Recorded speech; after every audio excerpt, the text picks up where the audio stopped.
నమస్తే, welcome to Andhraprabha. నేను Raghunandan. So చాలామంది కామెంట్స్ పెడుతూ ఉన్నారు, అసలు భారత్ రష్యా మిత్రత్వం ఎలాంటిది అని. మరోవైపు ఎందుకు రష్యా ఉక్రెయిన్ మీద యుద్ధం చేస్తూనే ఉంది, ఒకవైపు పీస్ టాక్స్ సీజ్ ఫైర్ అంటూనే మళ్ళీ ఎందుకు యుద్ధం చేస్తోంది అని.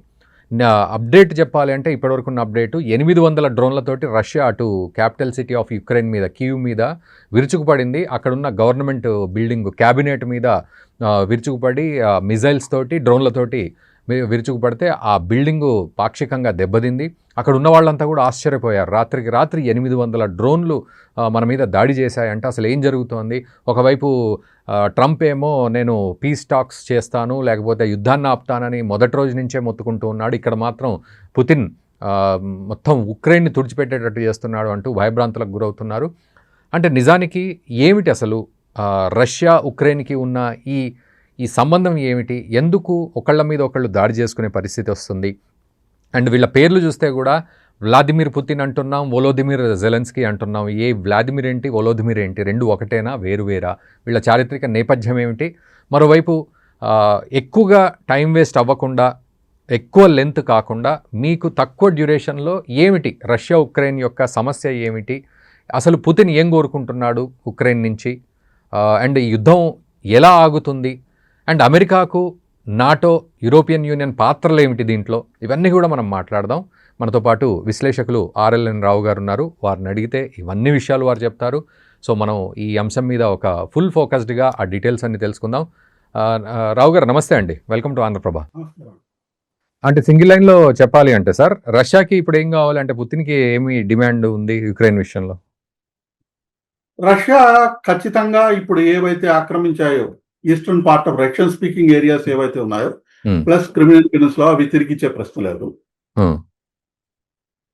పూర్తిగా ఎటువంటి సెక్యూరిటీ గ్యారంటీస్ కానీ, నాటోలో మెంబర్షిప్ కానీ, ఏ మిలిటరీ అలయన్స్ మెంబర్షిప్ కానీ యుక్రెయిన్ ఉండడానికి లేదు. యుక్రెయిన్ న్యూట్రల్ గా ఉండాలి. యుక్రెయిన్ కి ఎటువంటి సిగ్నిఫికెంట్ మిలిటరీ అఫెన్సివ్ కేపబిలిటీస్ ఉండకూడదు. ఇంకా ఎవరైతే రష్యన్ స్పీకింగ్ పీపుల్ ఎవరైతే ఉన్నారో యుక్రెయిన్ లో వాళ్ళకి లింగ్విస్టిక్ రైట్స్, కల్చరల్ రైట్స్ అవి ఉండాలి.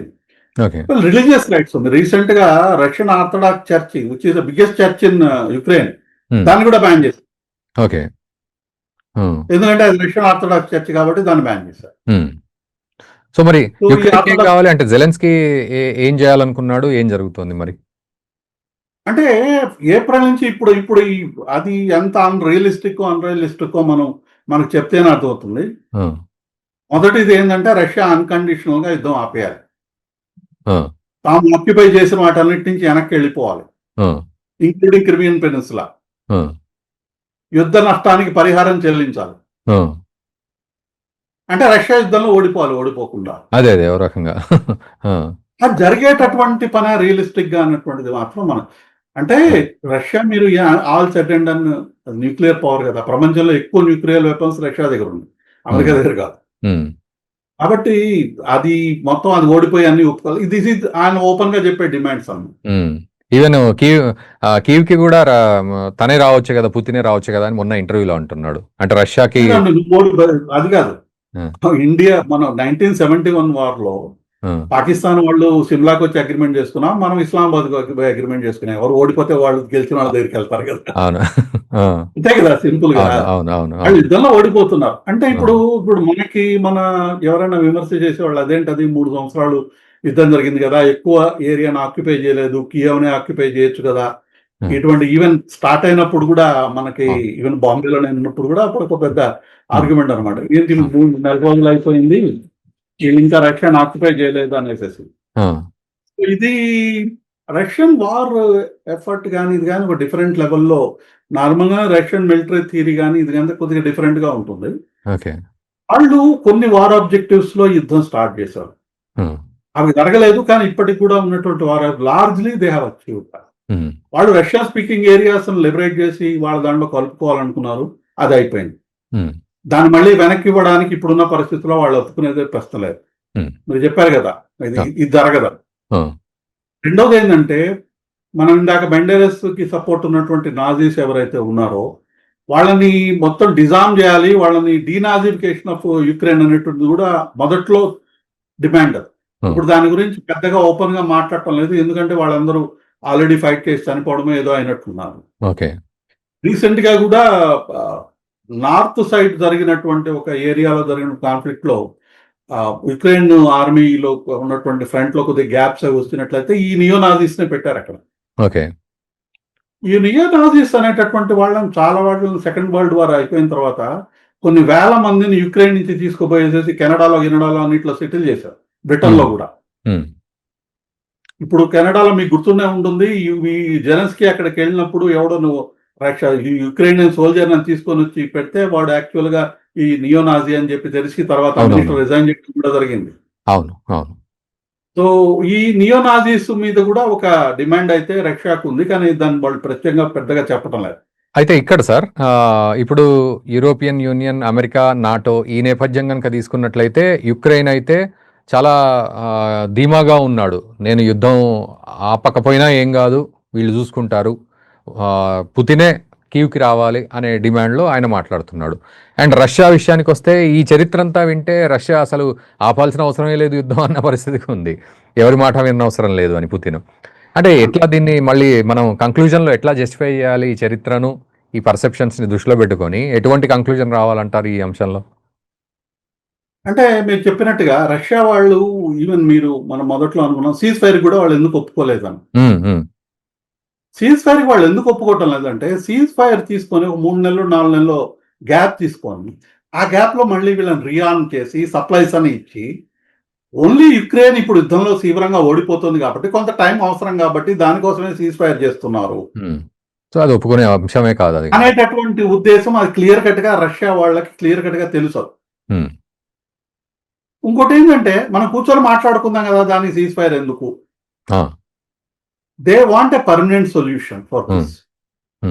అంతేగాని టెంపరీ సొల్యూషన్ వచ్చి నార్త్ కొరియా ఈస్ట్ కొరియా మధ్య ఇదిలాగా బార్డర్ లాగా ఎప్పుడు మిలిటరైజ్డ్ బార్డర్ ఇటువంటివన్నీ దే డోంట్ వాంట్ ఇట్, వాళ్ళకి అది వద్దు. శాశ్వతంగా పరిష్కారం కావాలి ఈ ఇష్యూకి. ఆ శాశ్వత పరిష్కారం కావాలంటే ఇప్పుడు ఈ యుద్ధం వల్ల యుక్రెయిన్ మీద ఉన్నటువంటి ప్రెషర్ ఎట్లయితే ఉందో ఆ ప్రెషర్ తీసే సీజ్ ఫైర్ ఇస్తే మళ్ళీ యుద్ధం స్టార్ట్ చేయడం అనేది వాళ్ళకు కొంత కష్టం అవుతుంది, ఈ మొమెంటం అనేటటువంటిది కష్టం అవుతుంది. ఇక ఒక నెల 2 నెలల టైంలో వీళ్ళకంతా సప్లైస్ అని వస్తాయి. ఇప్పుడు ప్రస్తుతానికి అయితే సప్లైస్ ఏం లేదు, మ్యాన్ పవర్ లేదు. ఒక ఎస్టిమేట్ ప్రకారం కనీసం 18 లక్షల మంది చనిపోయారు యుక్రెయిన్, 18 లక్షల మంది యుక్రెయిన్ లో.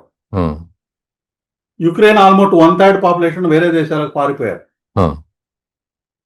మీరు ఆ 800 ఇది డ్రోన్స్ నిన్న జరిగినట్టు స్ట్రైక్ చెప్తున్నారు కదా, 300-400 డ్రోన్స్ తో చాలా సార్లు రష్యా వాళ్ళు స్ట్రైక్.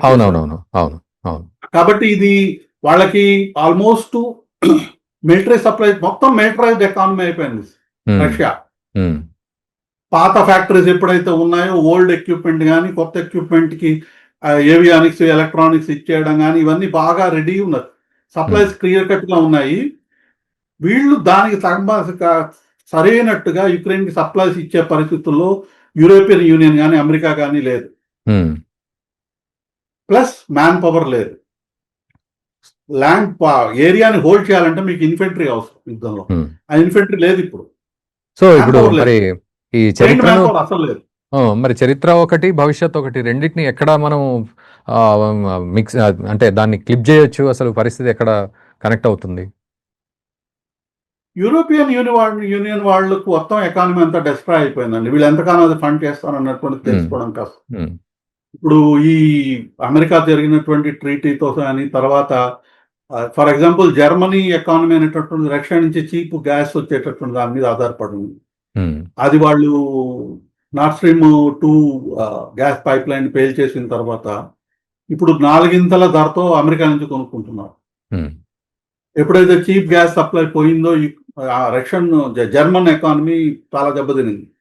మిగతా అమెరికా యూకే ఎకానమీ ఎంత చండాలంగా ఉందో వాళ్ళకే తెలుసు.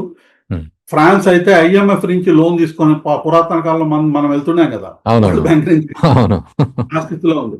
ప్లస్ వీళ్ళ దగ్గర ఎక్కడ పెద్ద సైన్యాలు ఏం లేవండి. మీరు నమ్మరు, బ్రిటిష్ సైన్యం యొక్క సంఖ్య ఈరోజు మీకు ఎట్లా భవిష్యత్తు ఎట్లా ఉందంటే ప్రస్తుత పరిస్థితి చెప్తున్నాను. బ్రిటిష్ సైన్యం యొక్క సంఖ్య గత 200 సంవత్సరాల్లోకెల్లా తక్కువ ఉంది. 75,000 మంది 80,000 మంది ఉన్నారు. ఫంక్షనింగ్ ట్యాంకులు ఒక 60 కూడా లేదు. ఉమ్, జర్మనీలో ఏరోప్లేన్స్ 30% 40% సర్వీసబిలిటీ ఉంది. వర్స్ట్ టైంలో ఇండియాలో కూడా 50% సర్వీసబిలిటీ ఉంది. Um, um, so European Union military capability కానీ ఎకనామిక్ కేపబిలిటీ కానీ లేదు ఈ యుద్ధాన్ని సస్టైన్ చేసేదాన్ని. ఓకే. అమెరికా వాళ్ళు వీళ్ళకి ఇంకా ఫండింగ్ చేయడం అనేటటువంటి దాని మీద ఉమ్, తీవ్రమైనటువంటి వ్యతిరేకత ఉంది. ఓకే. రిపబ్లికన్ పార్టీలో కానీ మ్యాగా సపోర్టర్స్ ఎవరైతే ట్రంప్ ఉన్నారు. అందుకనే ఆయన డెస్పరేట్ గా దీన్ని తన టర్మ్స్ తో ఎంత తొందరగా చేసేసి ఏదో ఒక విధంగా యుద్ధాన్ని ఆపేద్దాం అన్నటువంటి దాంట్లో ఆయన చేసినట్టు ప్రయత్నాలంతా ఇది లేదు. ఎందుకంటే వాళ్ళు డబ్బులు ఇచ్చే పరిస్థితుల్లో లేదు. ఉమ్, ఆయన చూస్తున్న ఒకవేళ డబ్బులు ఇవ్వకుండా ఉండి ఫండింగ్ లేకుండా ఉంటే యుక్రెయిన్ కొలాప్స్ అవుతుంది.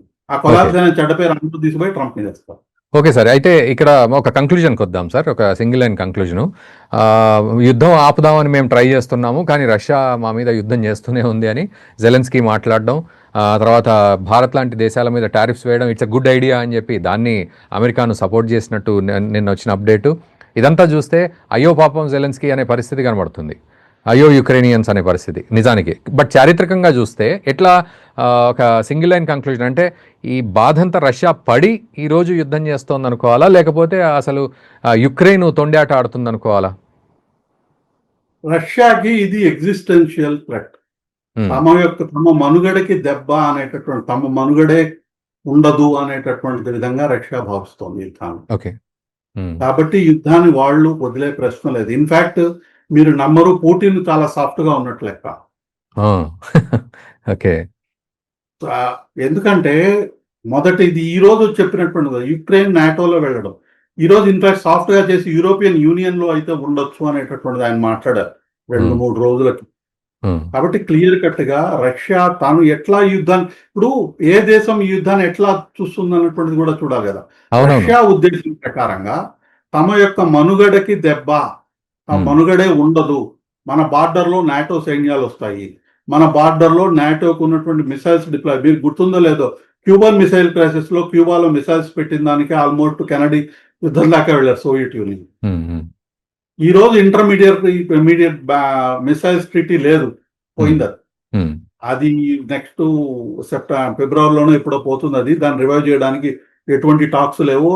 అలాస్కాలో దాని గురించి మాట్లాడినట్టున్నాం మనం. కాబట్టి ఆ టైం వరకు 5,000 నుంచి 500 వరకు ఉన్నటువంటి మిసైల్స్ బ్యాన్ చేశారు. యూరోప్ బ్యాన్ చేద్దాం అన్నటువంటి ట్రీటీ ఏదైతే ఉందో అది ఉండదు. ఆ ట్రీటీ లేనప్పుడు యుక్రెయిన్ లో న్యూక్లియర్ మిసైల్స్ పెట్టి వాళ్ళు అటాక్ చేసేదానికి మాస్కోని అటాక్ చేస్తుంటాం. అప్పుడు ఏం నోటీస్ ఉండదు, 2-3 నిమిషాల్లో న్యూక్లియర్ మిసైల్స్ వస్తాయి. ఆ రోజు క్యూబన్ మిసైల్ క్రైసిస్ లో కూడా టర్కీలో మినిట్ మ్యాన్ మిసైల్స్ పెట్టినప్పుడు ఆ క్రైసిస్ స్టార్ట్ అయింది. కాబట్టి రష్యా వరకు కూడా వాళ్ళ మనుగడకి ముప్పు అన్నటువంటి ఉద్దేశంలో దీన్ని చూస్తున్నారు. కాబట్టి వాళ్ళు అనుకున్నటువంటివి జరిగేదాకా వాళ్ళు యుద్ధం ఆపుతారని ఊహించడం చాలా కష్టం. ఇంపాసిబుల్ చరిత్రలో ఏమీ లేదు, చాలా చాలా కష్టం. ఓకే. ఈ ట్రాజెడీ అనేటటువంటిది అవసరం లేని యుద్ధం కొనసాగాల్సింది కొంతకాలం at least. Right sir, thank you very much. So చాలా చరిత్రను మీరు ముందుంచారు. నిజానికి ఇంత చరిత్ర, ఇన్ని ఈవెంట్స్, కాన్సిక్వెన్సెస్ ఉన్నాయనే విషయం కూడా తెలీదు. బట్ వాటన్నింటినీ మీరు చక్కగా మా వ్యూవర్స్కి ఆవిష్కరించారు. Thank you very much sir. So ఇది పరిస్థితి. అంటే 2 పర్సెప్షన్స్ ఉంటాయి మనం చూసినప్పుడు. మనం తెలంగాణ విషయంలోనే ఆలోచిస్తూ ఉంటాం, విమోచనమా విలీనమా అని ఇప్పటికే దాని మీద నడుస్తూనే ఉంటుంది. అట్లాగే క్రిమియా విషయం కావచ్చు, యుక్రెయిన్ విషయం కావచ్చు, రష్యా విషయం కావచ్చు, లేదా యుఎస్ఎస్ఆర్ అని మనం చిన్నప్పుడు అంటూ ఉన్నాం, సోవియట్ రిపబ్లిక్ యూనియన్ విషయంలో. ఇదంతా కనుక ఆలోచిస్తే న్యాయం ఎవరి వైపు, ధర్మం ఎవరి వైపు, ఎవరు హీరో ఎవరు విలన్ అనే పరిస్థితులు ఉంటాయి. ఇటు విలన్ వైపు నుంచి విలన్నే హీరోగా చూపెట్టే అంశాలు ఉంటాయి, అటు హీరో వైపు నుంచి హీరోను విలన్గా చూపెట్టే అంశాలు, హీరోగా చూపెట్టే అంశాలు రకరకాలుగా ఉంటాయి పర్సెప్షన్స్. అండ్ మూడో యాంగిల్లో ప్రపంచం ఎలా చూస్తుంది దీన్ని అనేది చాలా ఉంటుంది. అండ్ భారత్ చిరకాల మిత్రుడిగా ఉంటుంది రష్యాకి, ఎందుకు అనే ప్రశ్న ఉంటుంది. ఇవన్నీ కూడా చరిత్రలోకి కనుక తొంగి చూస్తే వీటన్నిటికీ సమాధానాలు ఉంటాయి. జస్ట్ ఇప్పటికిప్పుడు మనము రష్యా యుక్రెయిన్ మీద యుద్ధం చేసింది అనంటే అయ్యో పాపం అనే పరిస్థితి లేదు. At the same time Ukraine ఈరోజు శాంతి ప్రవచనాలు చేస్తోంది జెలెన్స్కీ అని అంటే వెంటనే నమ్మే పరిస్థితి అసలే లేదు. ఈ విషయంలో మీరేమంటారో కామెంట్ చేయండి ఖచ్చితంగా. అండ్ ఈ వీడియోని మీ మిత్రులకు కూడా షేర్ చేయండి. Thank you very much.